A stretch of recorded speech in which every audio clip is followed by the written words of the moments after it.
con el siguiente invitado, que ya lo tenemos aquí con nosotros y que precisamente le damos la bienvenida a Negocios Televisión. Damos la bienvenida precisamente a Abud Ongi, experto en Oriente Medio. Abud, muy buenas tardes, ¿qué tal? ¿Cómo estás? Bien, bien, un gusto como siempre. Saludos desde la Ciudad de México.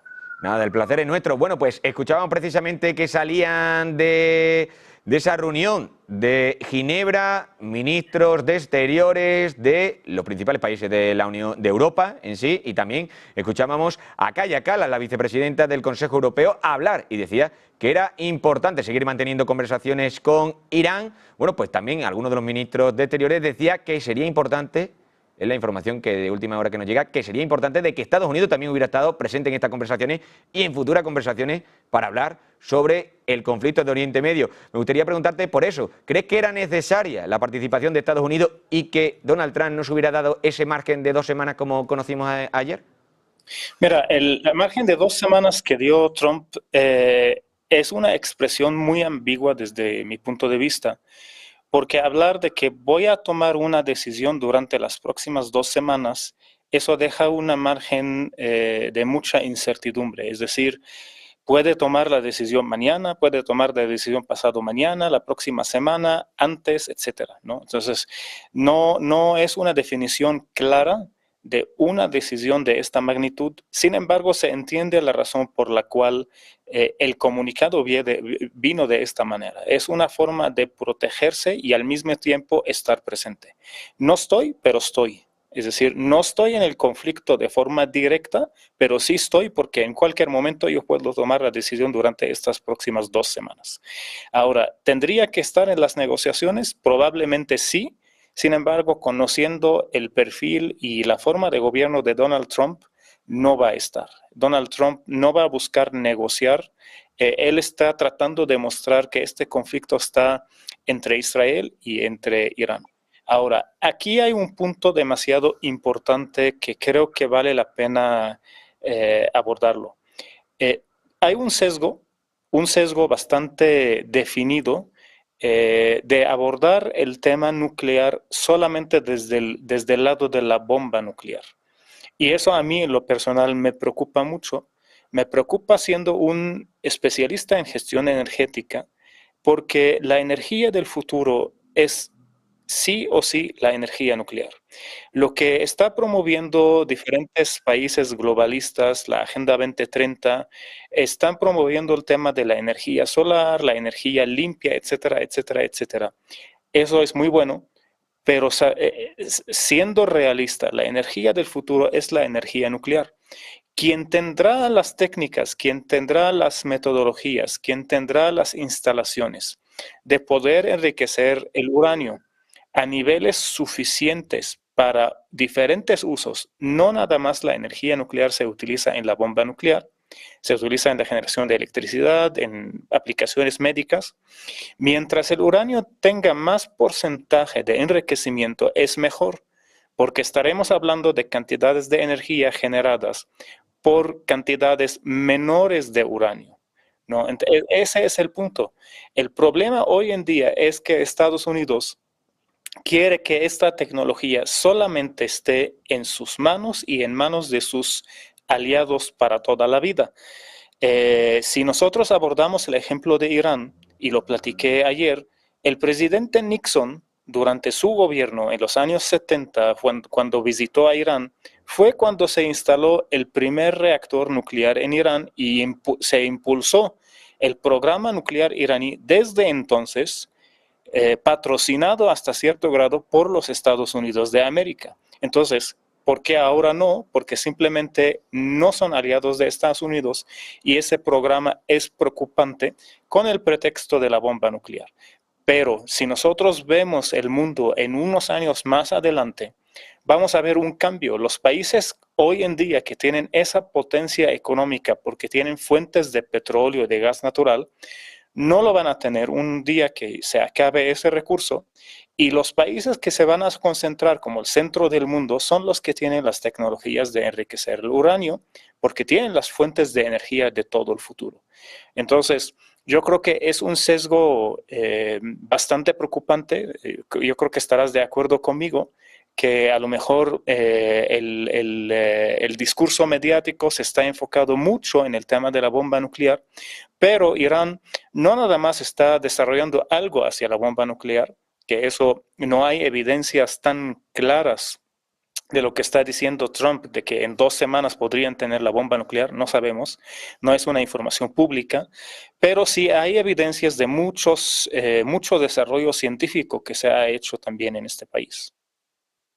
Abu, también preguntarte precisamente, porque escuchábamos y decíamos la última hora que pasaba por declaraciones que había hecho a la CNN un portavoz presidencial iraní que decía que Irán no detendrá el enriquecimiento de uranio con fines pacíficos, pero que era posible incluso hacer concesiones. También habíamos escuchado a Putin decir que era legítimo, y a Macron que era legítimo que se enriqueciera de uranio con fines pacíficos Irán. Entonces me gustaría saber si tú lo ves así o no.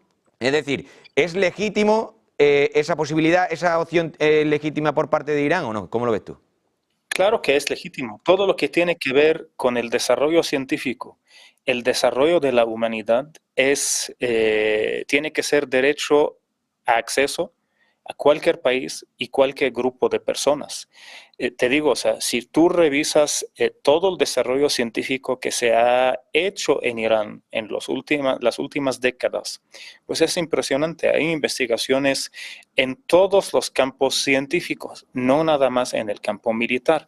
Ahora, yo siempre cuando pienso en este tema me pregunto, digo, a ver, ok, no está bien tener una bomba nuclear, estamos de acuerdo, pero los países que tienen o que están desarrollando esas bombas nucleares, ¿por qué lo están haciendo si ellos están diciendo que estamos en contra de usar bombas nucleares?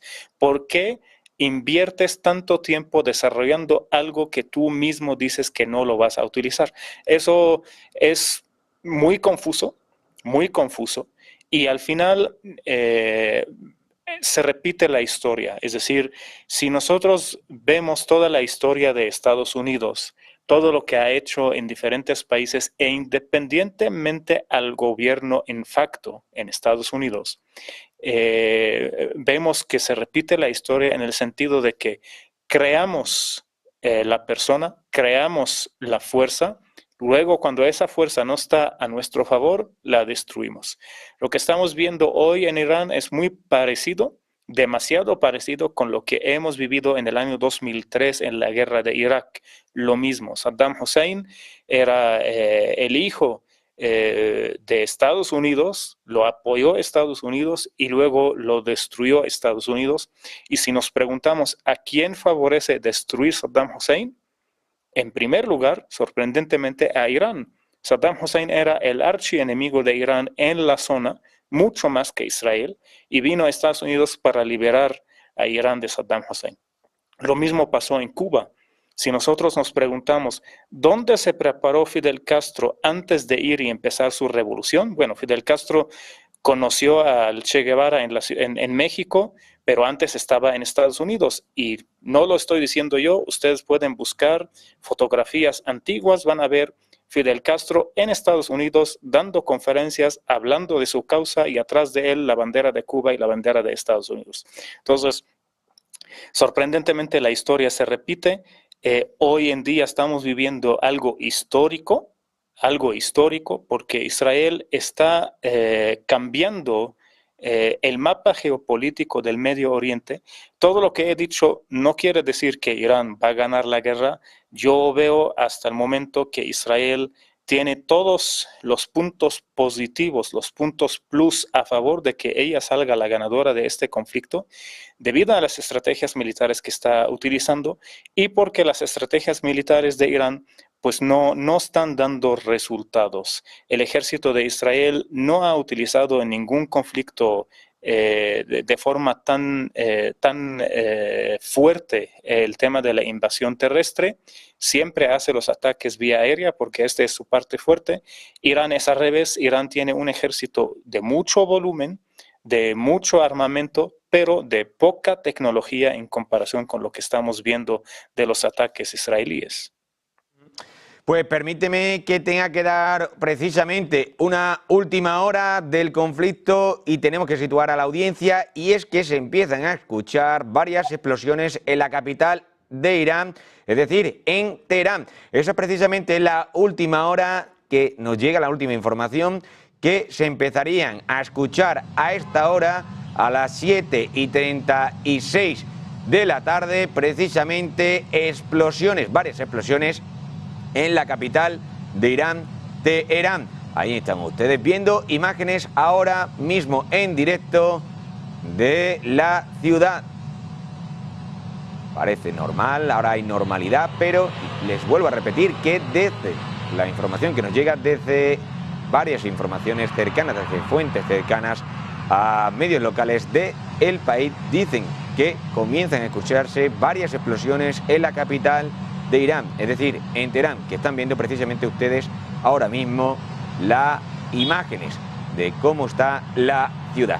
Te vuelvo a preguntar, me gustaría preguntarte precisamente sobre las últimas declaraciones que había hecho el ministro de Exteriores iraní, que ha reiterado que no negociará con nadie mientras Israel continúe su ofensiva. Es decir, entonces la pregunta es, ¿existe hoy alguna puerta abierta a un alto al fuego o estamos ante una parálisis total e íntegra del diálogo?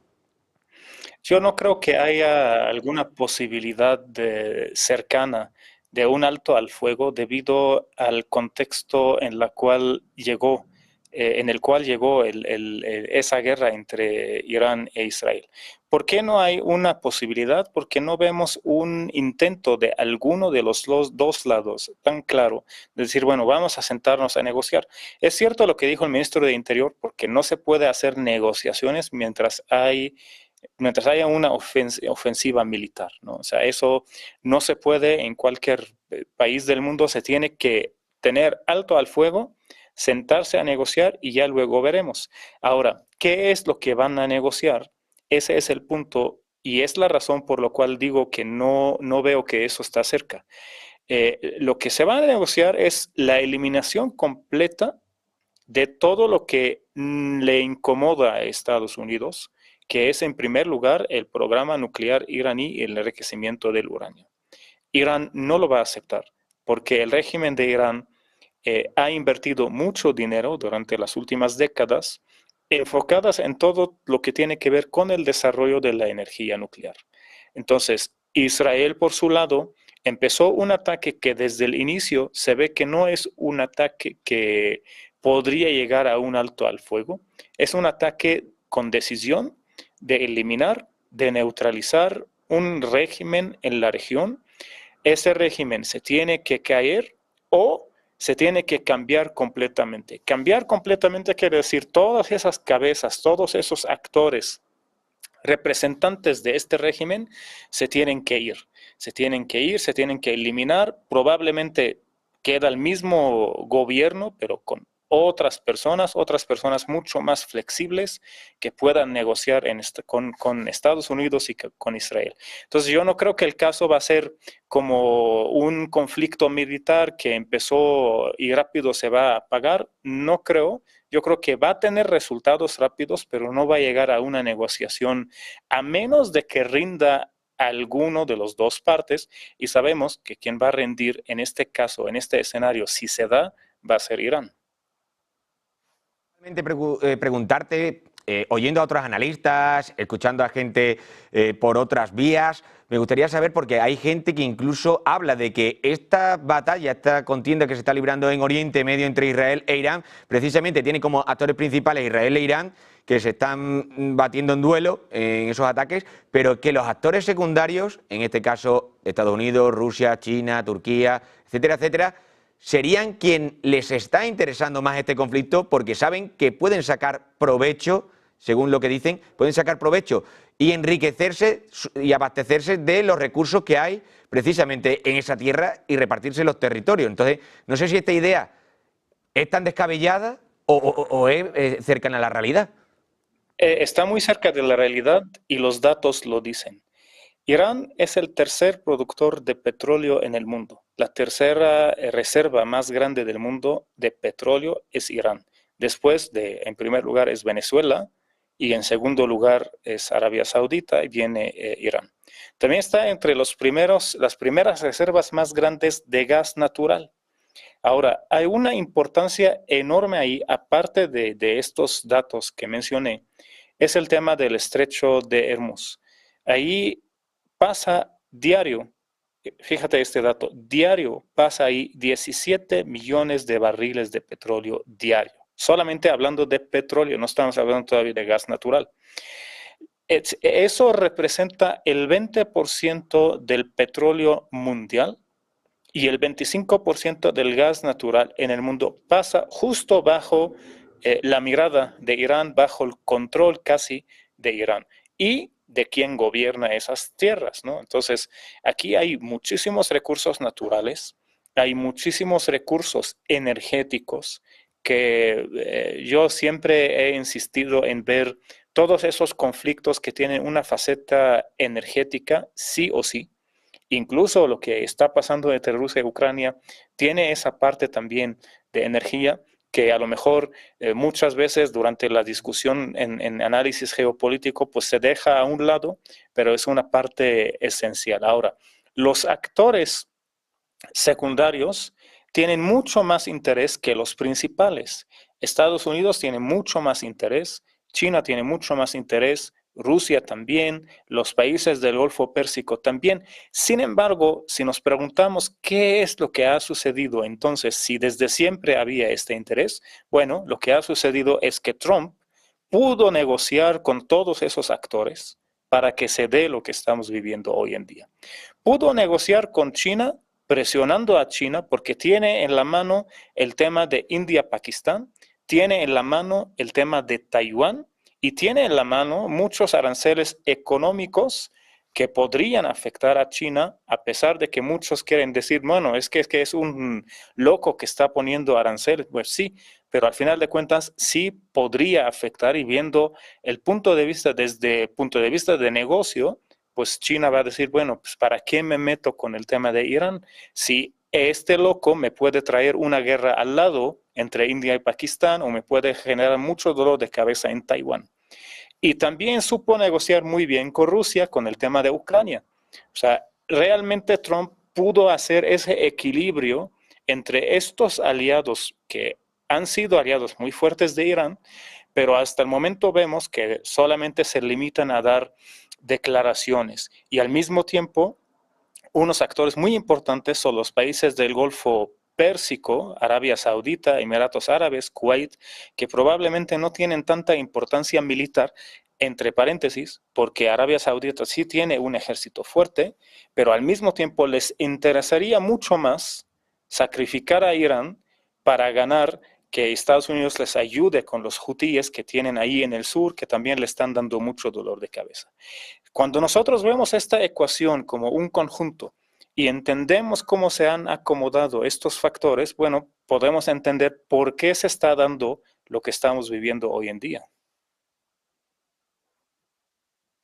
Tengo que contar unas últimas horas, ahora vuelvo contigo, pues la última hora pasa que no hay previstas más reuniones programadas sobre el tema nuclear entre Europa, entre los países europeos y también con Irán. Es decir, no va a haber en principio no hay programadas nuevas reuniones entre los países europeos e Irán. Por el momento es la noticia de última hora oficial que les podemos contar después de que se hayan producido esas reuniones entre los ministros de Exteriores de Reino Unido, Alemania, Francia. También estaba la vicepresidenta del Consejo Europeo, Kaja Kallas, y también estaban principalmente el ministro de Asuntos Exteriores de Irán. Bueno, pues ahora la última hora es que no hay más reuniones programadas sobre el tema nuclear entre Irán y Europa. Por lo tanto, por el momento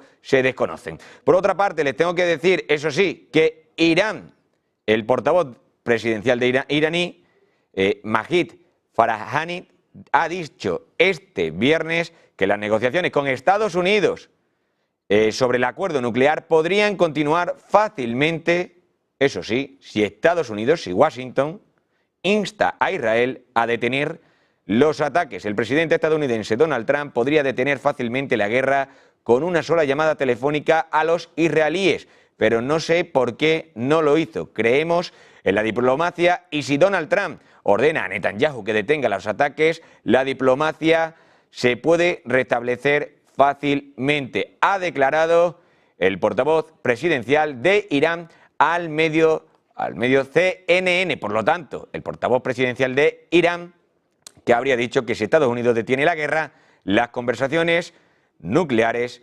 continuarían. Por lo tanto, esa es la última hora y me gustaría precisamente preguntarte de nuevo a ti, Abud, preguntarte por esto. Parece como que otra vez Irán se muestra un poquito más cercana a la posibilidad, le vuelve a tender la mano, le lanza un órdago a Estados Unidos, del que veníamos hablando al comienzo de esta entrevista, del papel importante que tiene Donald Trump, pues le vuelve a lanzar un órdago Irán a Estados Unidos, que, recordemos, Estados Unidos se ha dado 2 semanas para pensarse de momento qué hace o no. ¿Tú crees que hay posibilidad de que Estados Unidos, después de este órdago del gobierno iraní, pueda hablar con Netanyahu, que sabemos que están en contacto, como dice Donald Trump y el propio Netanyahu están siempre en contacto, de la posibilidad de sentarse en una mesa a negociar Estados Unidos, Israel e Irán? ¿Puede pasar? Sí. Ahora, con una llamada telefónica también yo diría sí, pero ¿qué le daría Trump a cambio a Israel? Ese es el punto. O sea, hoy en día para que haya una negociación en cualquier tipo, tú tienes que ceder algo, tú tienes que dar algo. En este conflicto y en este escenario, ¿qué le va a dar Trump a Israel para que Israel acepte, después de lo que ha hecho de ataques, que déjame decirte, hablando de inversión económica, es mucho menor de la inversión que se ha tirado Irán? O sea, Irán ha atacado con cantidades muy elevadas de misiles. Hablando de términos de dinero, es mucho más gasto en comparación con lo que ha hecho Israel, porque se ha enfocado en hacer ataques estratégicos con objetivos estratégicos de la mínima cantidad de armamento posible. Pero al mismo tiempo yo diría, bueno, ¿qué Trump va a darle a Israel para que Israel acepte negociar o acepte realmente echarse para atrás? Yo veo este escenario, es lo que a mí me preocupa un poco, porque no veo qué puede dar Trump. Realmente la región ya cada vez más está cerca de tener por primera vez desde hace muchísimos años un escenario mucho más tranquilo. Ya no hay Hezbollah, que está dando dolor de cabeza a Israel, ya no tiene tanta fuerza. El grupo Hamas igual. El régimen sirio, que era un canal para pasar financiamiento a estos ambos grupos, pues tampoco está. Hay un régimen bastante, diría yo, ilógico que exista ese tipo de régimen. Porque es un régimen terrorista, es un líder terrorista que pusieron ahí de presidente, pero al mismo tiempo Trump tuvo que aceptarlo porque sabía que necesitaba ese espacio aéreo para las fuerzas israelíes para que puedan hacer todos esos ataques. Pero más de esto, ¿qué se puede dar a Israel? Pues realmente no hay algo de gran utilidad en comparación con las ganancias que Israel puede tener si cae el régimen de Irán.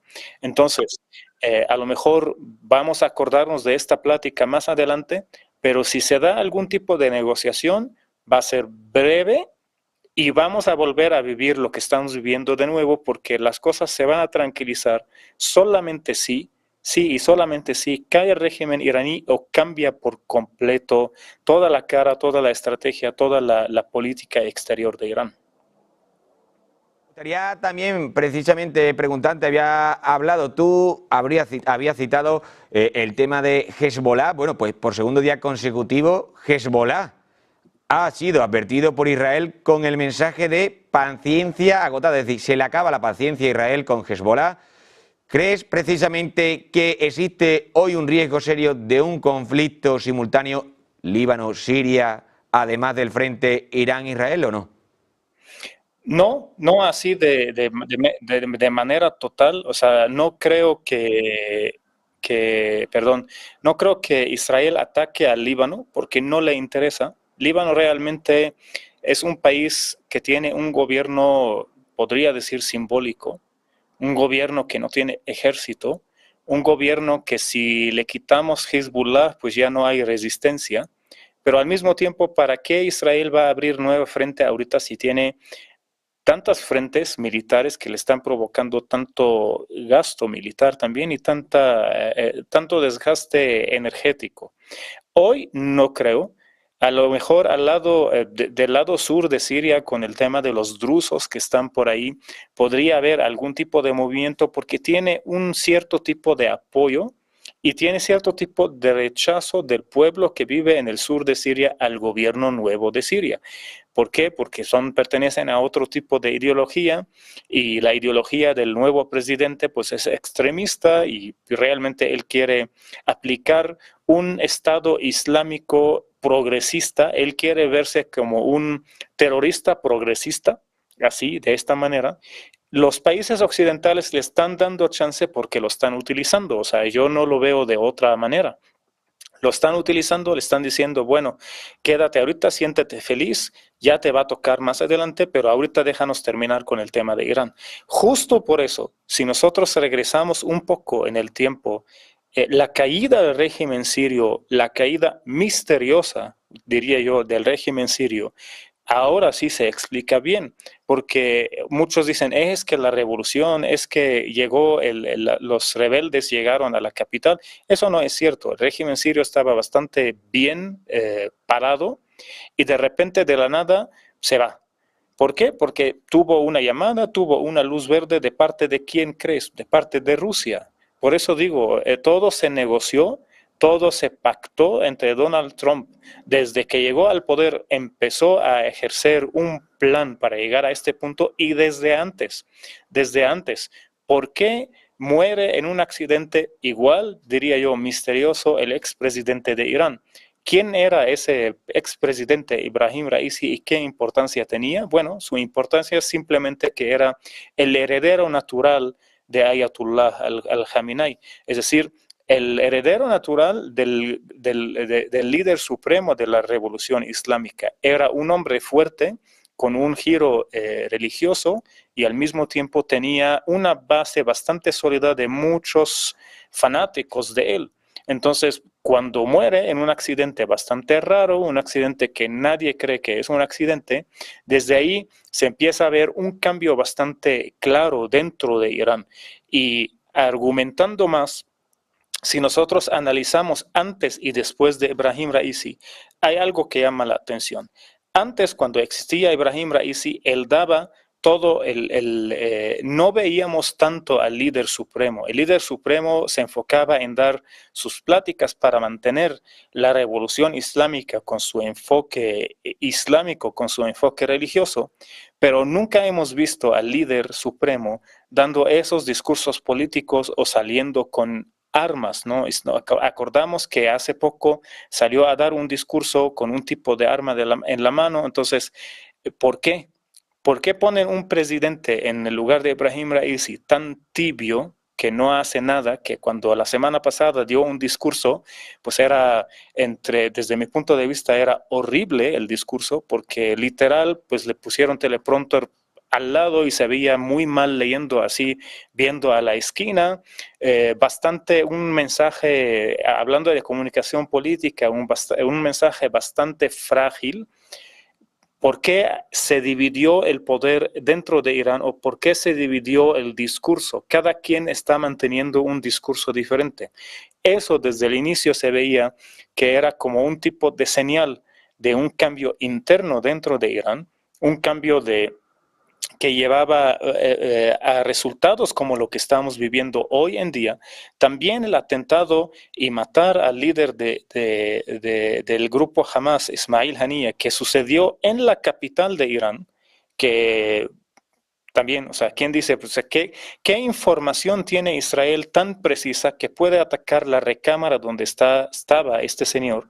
¿Y por qué Irán en su momento no ha hecho nada? Es decir, eso muestra realmente que el régimen de Irán está fracturado. el régimen de Irán no tarda en caer, a menos de que haya un golpe de Estado interno que pueda mantener el mismo régimen, o más bien pueda mantener la República Islámica, pero bajo otros actores y otras caras nuevas, ¿sí?